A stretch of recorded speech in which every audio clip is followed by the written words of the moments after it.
There's been a lot of frustrations, and I don't want my name.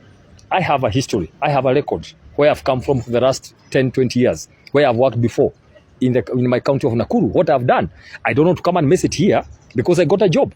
If the work cannot be done, I don't want to be associated.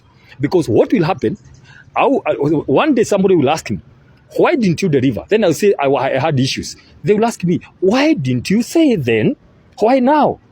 Salale, mambo yamezidi kuchemka zaidi na zaidi. Ni baada ya Peter Mbae kuweza kujihudhuru na kuanika siri nyingi za serikali. Kabla tuendelee, usahau kusubscribe, like, utakuwa umenisaidia zaidi. Basi hivi leo Peter Mbae ameweza kujihudhuru na kuweza kusema hataweza kufanya kazi tena na Rais Ruto kwa mambo machache ambayo yameweza kumkumba wakati ambapo alikuwa pale ofisini. Ameweza kufichua siri nyingi zaidi na zaidi. Kumbuka huyu Peter Mbae ameweza kuongea haya kuhusu Rais Ruto na kazi yake. One of the issues that came up, I was there, I've been appointed, and I went to my seniors and I told them this is how we want to structure delivery in the Republic of Kenya. Because we discovered there are so many offices, so many centers doing the same thing. And they said it's not possible. Because not unless we want to do this so that every office can feel they are doing something to please the head of state. I said, can we help the president in a better way? Can we corrupt all these small things, like 5 or 6, into one? I have the people, we're able to work so that we can deliver. Now, a lot of what I proposed was not done. There is a lot of structural issues, many issues about, you're supposed to work. What happens?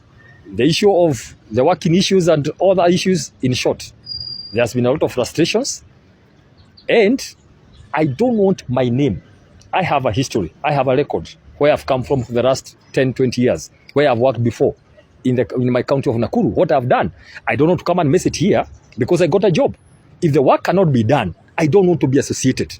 Because what will happen, one day somebody will ask me, why didn't you deliver? Then I'll say, I had issues. They will ask me, why didn't you say then? Why now? Then something will happen. Everybody will go. It will be said that the guy who is head of GDS is this one. I better speak early today to say, I don't think the kind of how the government tracking delivery work is being done is going to produce the results that we promised Kenyans. That is what I think.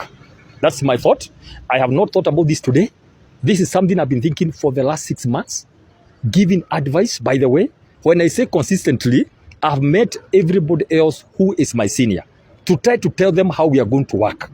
And since they announced my appointment in a big way, in a big rally where the president was, the then deputy president, everybody in Nakuru, and they said, we have given you somebody from your village here the work to help us as a country.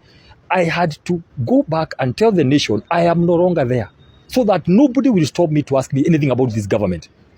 And if you try something genuinely, with all the passion, it's not accepted, you don't fight. You just say, well, I'll just come in to help. If it's no longer possible, I'll just walk away. No, hakuna mabishano. There's no need of trouble. That's why I just said, it's okay. Wacha ifike mwisho. I've tried. It's not possible. But number 2, very importantly, it's not possible to do development in a toxic political environment. Let me say this again. It is not possible. Anytime development sees conflict, it runs away. Anytime development sees conflict, you can only do projects and program when people are at peace and they are appreciating. So when the political environment as it is today becomes so toxic, when people are standing leaders abusing other communities openly, when they are abusing other people, how do you take development to them as government? If today I go on radio or TV to begin talking about projects, the people are hurt because they were abused very badly. It cannot work. So either we decide that we suspend performance and delivery of government until after the elections, because it's not possible to do both.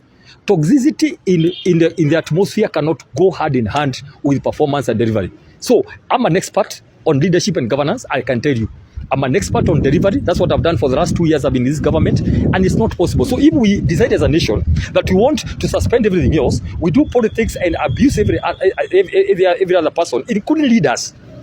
They go abusing each other community. You are causing hurt feelings. You are causing pain. You cannot go and promise them projects. It's not possible.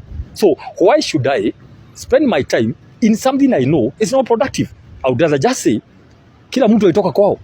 You know, hakuna haja kubebana hivi. Mnabebwa hivi namna hii. Kila mtu alitoka nyumbani kwao. Kikiumana anaambia please, pole nilikuwa nimetoka kwetu, wacha nirudi kwetu nyumbani. It's as simple as that. Some of us are professionals and we don't do things because of salary. We do this because of a cause. We want to do something, to be told on the year of the road this and this. There were some people who came here and they delivered.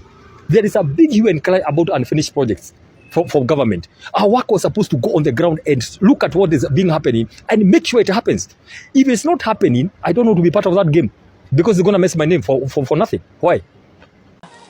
The regime in power operates on 3 principles: lies and more lies, corruption and more corruption, disdain for human life, and therefore executing people without reason.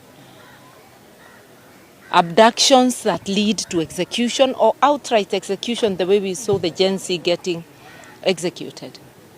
And this is amidst declining economic conditions, high taxation.